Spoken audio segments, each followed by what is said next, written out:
I feel like I look too short.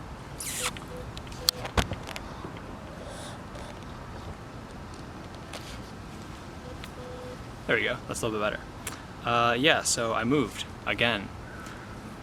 This is my home.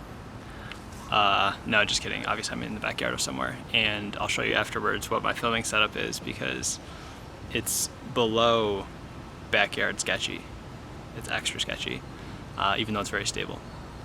So today's video is, I don't know, a contemplative one. I keep thinking about how much stuff I have as I move multiple times, because I moved 2 months ago into a sublet, and before that I moved between a family member and then my parents' house because of all the COVID stuff. Before that I had just moved back from Charleston, and then before that I'd moved to Charleston, so Rochester to Charleston, Charleston back to Rochester to a family member's house to my parents' house to a sublet, and then a sublet to this 1-year lease that I'm at now, which I'm very thankful to be in one place for a year, supposedly, theoretically. But what all that has taught me is that even though I can fit everything I own into pretty much one car ride, including like a top carrier thing, it's still way too much stuff.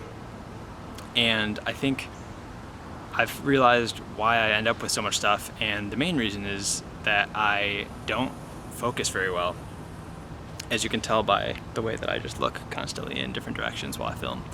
And what I mean by I don't focus well is that I'm always distracted by different ideas or different hobbies, different interests, different things to get into and get good at. On one hand, that's, I think, a beneficial trait.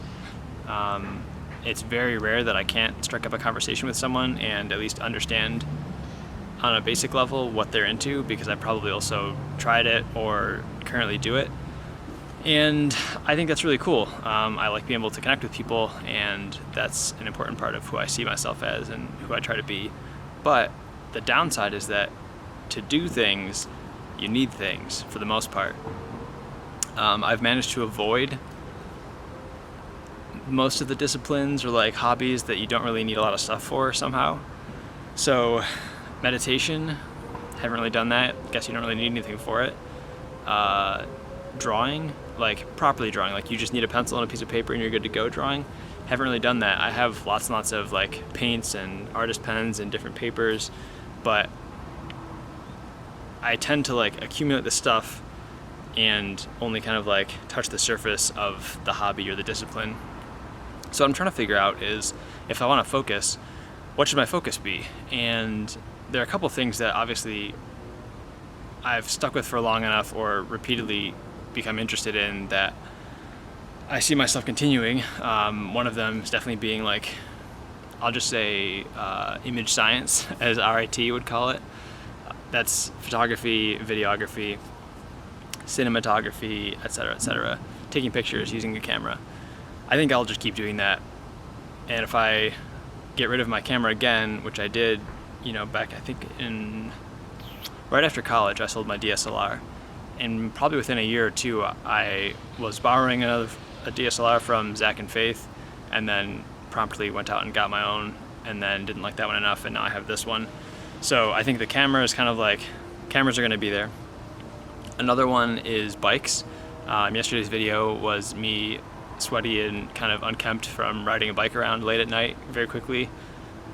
I think I'll probably do that for as long as my body will let me. So I think bikes will always be there. And then there's a couple others where it's like, I don't know how much of a thing they are in terms of like a hobby, but I definitely see myself continuing. One, definitely, guitar is a hobby, and I'm into guitar and have played guitar for a long time. Got rid of my guitar, got a different guitar, got rid of my guitar, got a different guitar. So I think that'll stick around. And then reading is probably the one that is the hardest for me as I move multiple boxes around all the time, because I love my books, and I think most people understand that even if you don't love reading, I think you understand that books are something special. So the idea of getting rid of all my books would be hard to swallow, but I think I'll always have some books. I haven't tried a Kindle. I'm as much as I would love to have like most of the books that I need in one hand and then like maybe a couple favorite books that would fit on a single shelf, the idea of spending, you know, over $100, $140 probably to get a Kindle, I would rather buy actual books with that money. And I know that I appreciate the physicality of a book and would much rather have a book in my hand than a Kindle in my hand, even if there are convenience factors. So, you know, that's something to explore for sure. And then those never go away. So let's see if I can remember my own list that I just came up with, although I didn't just come up with it. Photography, bikes, music / guitar, and then reading and books. There are other things that I think like almost any adult has these days. So like a laptop. I have a laptop, I'll probably always have a laptop. And that gives me the ability to do a lot of different types of things, like taking photography and turning it into editing, or taking, you know, a video and turning it into, I'll just say editing again.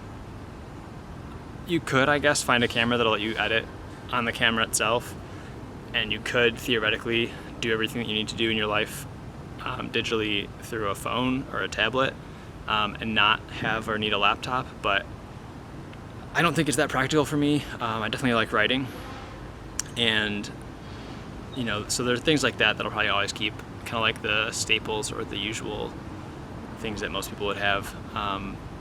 But there are a couple things that are tricky where it's like I definitely like them and they have been a part of my life, but I don't know how much stuff I need to have to kind of stay in the game. And both of them are sports. Soccer and rock climbing, in a sense, you really only need shoes for those. So shoes and like a thing. So for soccer, it's shoes and a soccer ball. For climbing, it's shoes and a chalk bag. And I spent years climbing without ever really needing much more than that. I think I got maybe 3 or 4 years out of my first pair of climbing shoes.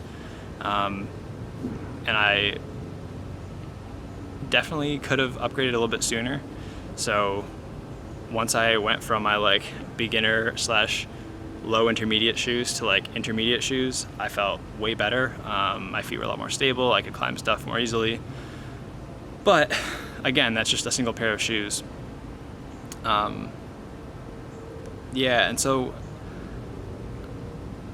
the hard part is like there are so many other things out there. So even within bikes, for example, like mostly I ride my road bike, and it's not a gravel bike by any definition, but it's got beefier tires. So if I have to ride over a curb, not going to cause any problems, or if I have to kind of like rumble through some rough grass and nonsense on the side of the road, or just through a park even, I can do that, no problem.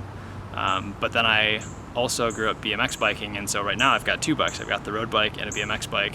I never really ride the BMX bike. I just love the way they look, and I love the way they feel when you ride them. And there's something really simple and beautiful about a bike that is almost indestructible. Just a frame, bars, fork, wheels, pedals, no brakes, no gears, nothing else to worry about. It feels like a sword almost, where it's just like pure utility and kind of dangerous to use. No brakes, for example, like you have to know what you're doing to ride a bike with no brakes. But I very rarely end up using it.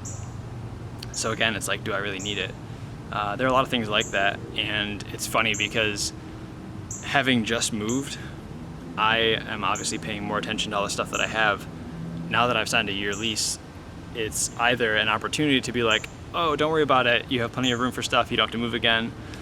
Just keep the things you have, get whatever else you need, it'll be fun, it'll be worth it. Or, and this is my goal, is I want to take this year to get rid of the stuff that I don't need, so that by the time I move out of this apartment, if that happens in a year, I don't need the top bag on my car, and I can just fit everything in the car, and then maybe a bike rack for one bike on the back of the car.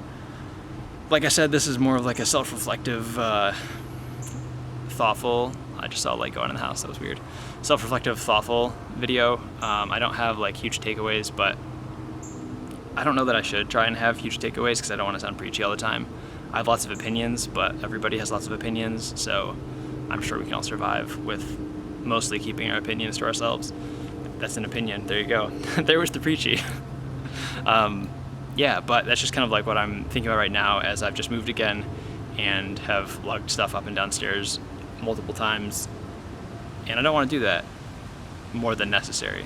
So, Josh Gaston, vlog number 2. Happy July, and happy almost observed 4th of July. Happy Friday, I guess, more or less. Catch you guys in the next one.